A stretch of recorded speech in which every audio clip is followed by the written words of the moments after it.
जय हिंद। दोस्तों, आज की वीडियो में हम एक बहुत ही शानदार मिड कैप कैटेगरी के फंड के बारे में चर्चा करेंगे। वो फंड होने वाला है Motilal Oswal mid cap fund. अगर अभी मैं बात करूं, किसी को भी अपने फोलियो में एक मिड कैप कैटेगरी का फंड ऐड करना हो तो उसकी पहली चॉइस हो सकती है Motilal Oswal mid cap fund. और हो भी क्यों ना, क्योंकि इस फंड ने अपने आप को साबित करके दिखाया है।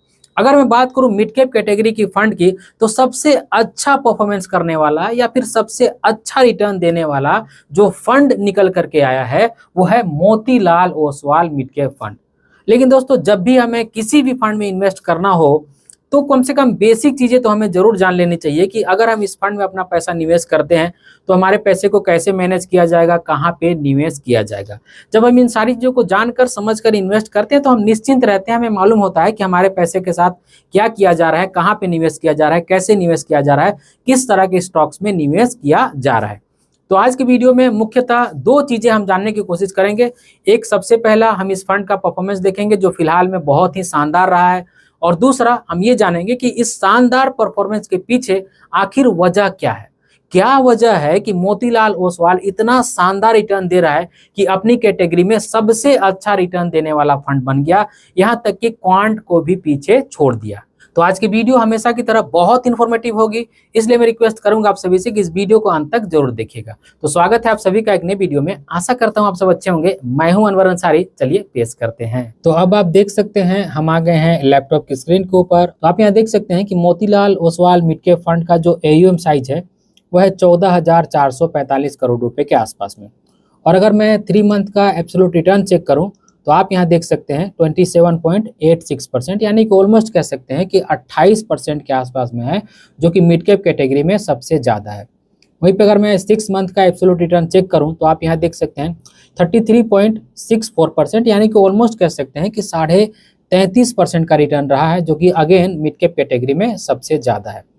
वहीं पे अगर मैं 1 साल का एब्सोल्यूट रिटर्न चेक करूं तो आप यहाँ पे देख सकते हैं कि 1 साल का absolute return ITI mid cap fund का सबसे ज़्यादा है, लेकिन सेकेंड हाईएस्ट जो 1 साल का एब्सोल्यूट रिटर्न है वो है मोतीलाल ओसवाल का 63.30%, यानी कि कह सकते हैं कि 63.5% से थोड़ा सा कम। तो यहाँ पे भी देख सकते हैं कि सेकेंड हाईएस्ट जो रिटर्न है वो Motilal Oswal mid cap fund का ही है। और यहीं पे अगर मैं 3 साल का CAGR चेक करूं तो आप यहाँ देख सकते हैं कि 3 साल का CAGR again Motilal Oswal mid cap fund का सबसे ज़्यादा है, 38.76%, यानी कि ऑलमोस्ट कह सकते हैं कि 39% के आसपास में। और वहीं पे अगर मैं 5 साल का CAGR चेक करूं तो आप यहाँ देख सकते हैं कि 5 साल के CAGR में क्वांट एक नंबर पर है, लेकिन Motilal Oswal mid cap fund second highest return दे रहा है 36.28%, यानी कि लगभग 36.5% से थोड़ा सा कम। लेकिन अगर मैं यहाँ पे 10 साल का CAGR चेक करूं तो 10 साल में आप देख सकते हैं कि अगेन मोतीलाल ओसवाल ही एक नंबर पर रैंक कर रहा है, जो कि रिटर्न आप देख सकते हैं 22.79%, यानी कि ऑलमोस्ट कह सकते हैं कि 23% के रिटर्न के साथ में। तो हमने जो भी पैरामीटर्स देखा उसमें हमने ये देखा कि ज़्यादातर पैरामीटर्स में मोतीलाल ओसवाल या तो 1 नंबर पर है या तो 2 नंबर पर है। इससे हमें यही पता चल रहा है दोस्तों कि इस फंड का जो परफॉर्मेंस है वो पीछे तो शानदार है ही, प्रेजेंट का भी जो परफॉर्मेंस है वो शानदार है। अब हम यहाँ पे होल्डिंग चेक करेंगे कि जो मिड कैप कैटेगरी का फंड है ये अपने फोलियो में स्मॉल कैप कैटेगरी के स्टॉक्स कितना ऐड किए हैं, मिड कैप कैटेगरी का कितना ऐड किए हैं और लार्ज कैप कैटेगरी का कितना ऐड किए हैं। तो आप यहाँ देख सकते हैं कि स्मॉल कैप जो होल्डिंग है वो 1.54%, यानी कि लगभग 1.5% के आसपास इन्होंने स्मॉल कैप स्टॉक्स में एक्सपोजर लिया हुआ है।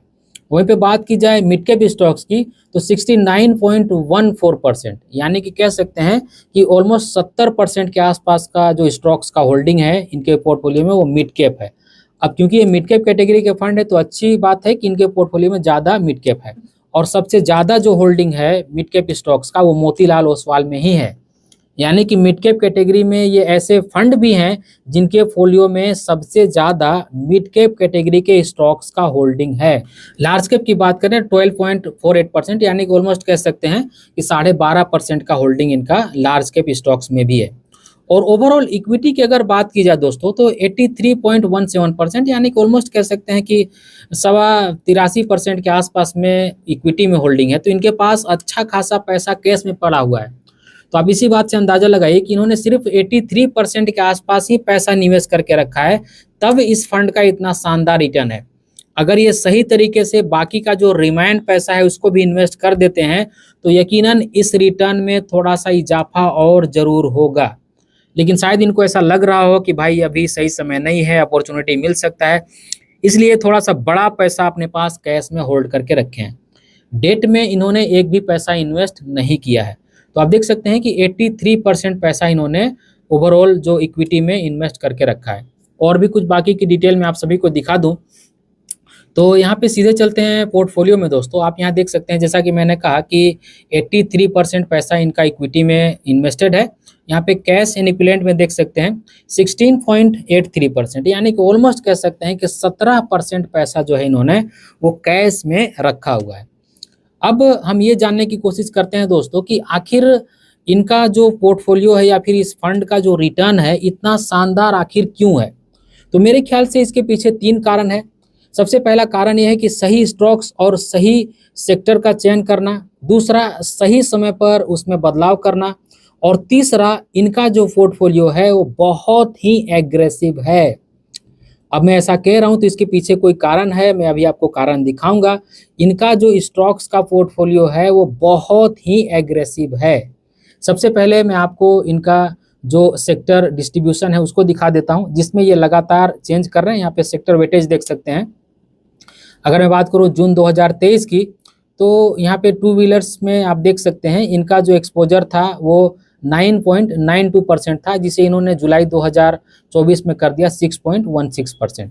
सबसे पहले हम शुरुआत फर्स्ट सेक्टर से करते हैं, आईटी से करते हैं। तो आईटी में देख सकते हैं ज़्यादा यहाँ पे बदलाव नहीं हुआ है, लेकिन अगर अदर्स की बात की जाए तो देख सकते हैं कितना बड़ा इन्होंने बदलाव किया है। जून 2023 में 13.99%, यानी कि 14% का एक्सपोजर था, 14% के आसपास, जिसे इन्होंने बीच में बहुत ज़्यादा घटाया और फिर अभी बढ़ा करके 16.83%, यानी कि ऑलमोस्ट 17% के आसपास में कर दिया। अगर वहीं पे केबल्स की बात की जाए तो इसमें भी देख सकते हैं कि जून 2023 में 0% का एक्सपोजर था, जिसे इन्होंने बढ़ा करके जुलाई 2024 में 9.97%, यानी कि ऑलमोस्ट 10% के आसपास में कर दिया। तो आप देख सकते हैं कि बदलाव तो ये बहुत तेजी से कर रहे हैं। इसी तरह से आप इस सेक्टर में भी देख सकते हैं जो कि मेटल ज्वेलरी का है। इसी तरह से अगला अगर सेक्टर में बात करूं तो यहाँ पे भी देख सकते हैं। तो ये अपने पोर्टफोलियो में जो सेक्टर का वेटेज है उसमें बहुत ही तेजी से बदलाव कर रहे हैं, और स्टॉक्स भी हो सकता है बदलाव करें, क्योंकि अगर सेक्टर में बदलाव हो रहा है तो स्टॉक्स में भी बदलाव हो रहा है।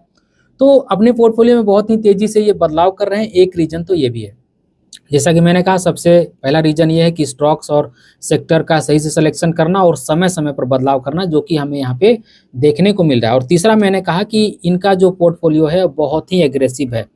अब मैं ऐसा क्यों कह रहा हूँ दोस्तों, इसके पीछे कारण ये है कि इनके फोलियो में सिर्फ और सिर्फ 24 से 25 स्टॉक्स हैं।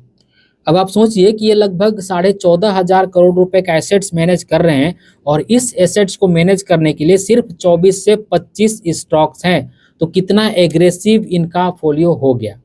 जो इंडिविजुअल लोग 2 लाख, 4 लाख, 5 लाख रुपए निवेश करते हैं, वो भी अपने फोलियो में अगर स्टॉक्स रखना होता है उनको तो 14, 15, 20, 25 के आसपास में रख लेते हैं। लेकिन ये 14,000 करोड़ रुपए से ज़्यादा पैसा सिर्फ 20 से 25 स्टॉक से मैनेज करते हैं। लेकिन एक चीज़ मैं और आपको यहाँ पे दिखाना चाहता हूँ कि जो आखिरी के स्टॉक्स है ना, जैसे में आप देख सकते हैं यहाँ पे हैप्पी फोर्जिंग, और फिर tips industries, Indus tower, angel one और वोडाफोन आइडिया, इसमें आप होल्डिंग देख सकते हैं कि इन्होंने 0 कर दिया है। 1, 2, 3, 4, 5 स्टॉक्स में इन्होंने होल्डिंग जो है वो 0 कर दिया है। अगर इनके पास 24-25 के आसपास में स्टॉक्स हैं तो उसमें से भी इन्होंने 5 स्टॉक्स में होल्डिंग 0 कर दिया है, यानी कि अभी जो इनका पैसा लगा हुआ है वो सिर्फ और सिर्फ 20 स्टॉक्स के आसपास में लगा हुआ है। तो एग्रेसिव तो दोस्तों इनका पोर्टफोलियो बहुत ज़्यादा है, और इसी का इनको फायदा भी मिल रहा है। ये जो स्टॉक्स अपने पोर्टफोलियो में रख रहे हैं वो एकदम से चुनिंदा स्टॉक्स रख रहे हैं। अगर किसी को ये कहा जाए कि भाई स्टॉक मार्केट से आप 100 स्टॉक्स उठा लो, तो शायद हो सकता है कि वो एवरेज स्टॉक्स उठाए। लेकिन अगर उसको कहा जाए कि भाई 50 स्टॉक्स उठाओ, तो अब उसमें वो चूज करेगा कि भाई अच्छे से में से भी अच्छा स्टॉक्स होना चाहिए। लेकिन अब उसको कहा जाए कि अब भाई आपको 20 स्टॉक्स रखना है, तो अब वो कोशिश करेगा कि सबसे अच्छे स्टॉक्स में से सबसे अच्छा स्टॉक्स रखा जाए। वही यहाँ पे मोतीलाल ओसवाल कर रहा है।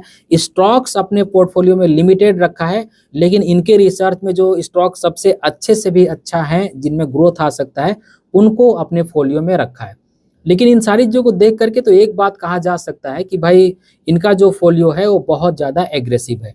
अब देखिए इन सारी चीज़ों से तो फायदा ही हुआ है, लेकिन मेरे ख्याल से इससे एक नुकसान हो सकता है, क्योंकि इनके फोलियो में जब लिमिटेड स्टॉक्स हैं तो ऐसे में एक भी स्टॉक्स के अंडर परफॉर्मेंस से इनके रिटर्न पर अंतर पड़ सकता है। तो इनका जो फोलियो मैनेज करने का जो स्ट्रेटजी है, मेरे हिसाब से मैंने जो रिसर्च किया उसके हिसाब से मुझे लगा कि ये एग्रेसिवली अपने फोलियो को मैनेज कर रहे हैं। यही वजह है कि इतना शानदार रिटर्न हमें देखने को मिला। और मैं उम्मीद करूंगा कि आगे भी इस फंड से इतना ही शानदार रिटर्न मिले, क्योंकि जिस तरह का यहाँ पे एक्टिवली मैनेज यहाँ पे इस फंड को किया जा रहा है, उससे तो यही लग रहा है कि इसमें आगे भी चल करके इसी तरह का शानदार रिटर्न मिल सकता है। तो आज की वीडियो में यही वो बातें थी दोस्तों, जो कि मैंने Motilal Oswal mid cap fund के बारे में बताया कि इस फंड का परफॉर्मेंस फिलहाल कैसा है, और इस परफॉर्मेंस के पीछे आखिर रीजन क्या है, क्या ऐसा कर रहे हैं ये जिस वजह से इतना शानदार रिटर्न मिल रहा है कि इंडस्ट्री में सबसे ज़्यादा रिटर्न देने वाले फंड बन गए हैं। तो आज की इस वीडियो में बस इतना ही। उम्मीद करता हूँ आज की वीडियो आप सभी को अच्छी लगी होगी। अगर आज की वीडियो आप सभी को अच्छी लगी है तो इस वीडियो को एक लाइक जरूर कर दीजिएगा, और इसी तरह की वीडियो देखने के लिए चैनल को सब्सक्राइब कर लीजिएगा, और इस वीडियो को अपने फ्रेंड और फैमिली के बीच जरूर से शेयर कीजिएगा ताकि वो भी अवेयर हो जाए। इस वीडियो के आखिर में बस मैं आपसे इतना ही कहना चाहता हूँ कि अपना और अपने फैमिली का बहुत ख्याल रखिएगा। मैं मिलूंगा इसी तरह के किसी और वीडियो में, तब तक के लिए बाय।